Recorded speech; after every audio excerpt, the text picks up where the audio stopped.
Do you remember our orientation? I remember our orientation. Yeah, and we had such an intense orientation, right? Because there was no pediatric palliative care here. There was children that died in hospital, but there wasn't a palliative program. I think for me, I was a pediatric oncology nurse, and so I really loved that population because they're sick, and it's a very technical job. You're learning all the chemo protocols and all of that, and you make them better most of the time. But I was never scared of the room down the hall that no one wanted to go into. So, and I think you felt that too. I did. Kids, that, you know, just to go and learn about a family, and even when we knew that the medicine wasn't going to cure them, there was so much good nursing you could do, right? Yeah. When I first graduated, way back in 1976, this Norma Wiley, who was introducing the hospice concept, came to our unit because I was working adult oncology.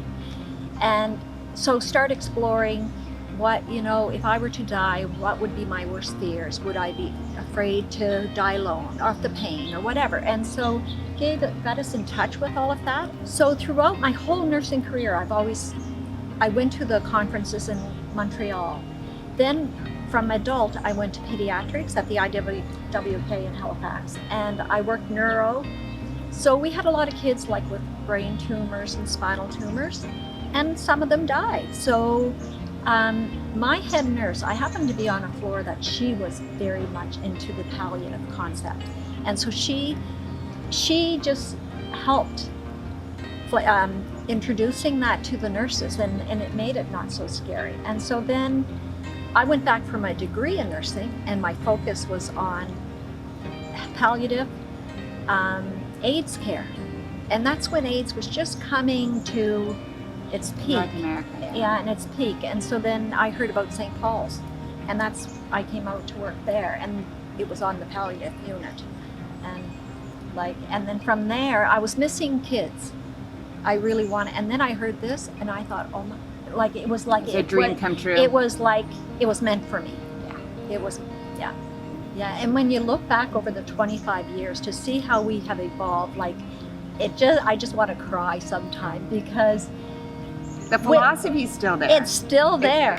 But we've evolved, and the knowledge base that we have as a team, and how we can mentor other teams.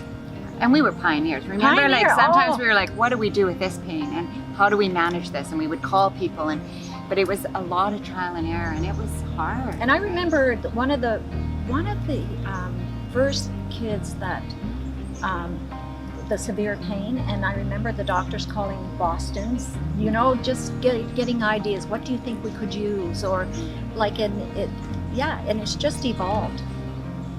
I keep reminding them out there, we start small. Like we don't have to reinvent the wheel, but we start small, and that's how we started here. Like, and it will evolve just like this Canuck Place evolved, you know. And it is like we're doing more symptom management now. Like, and you know, it's serving more families, and and they love it.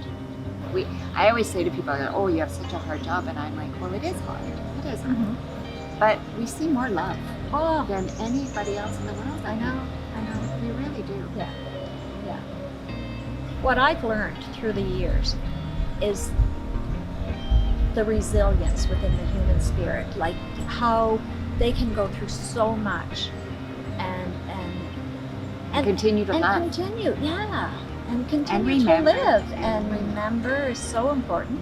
And for them, for some of the families, coming back and being part of the bereavement group, you know, they've lost a child, but then they come and are able to give back, and it's amazing to me.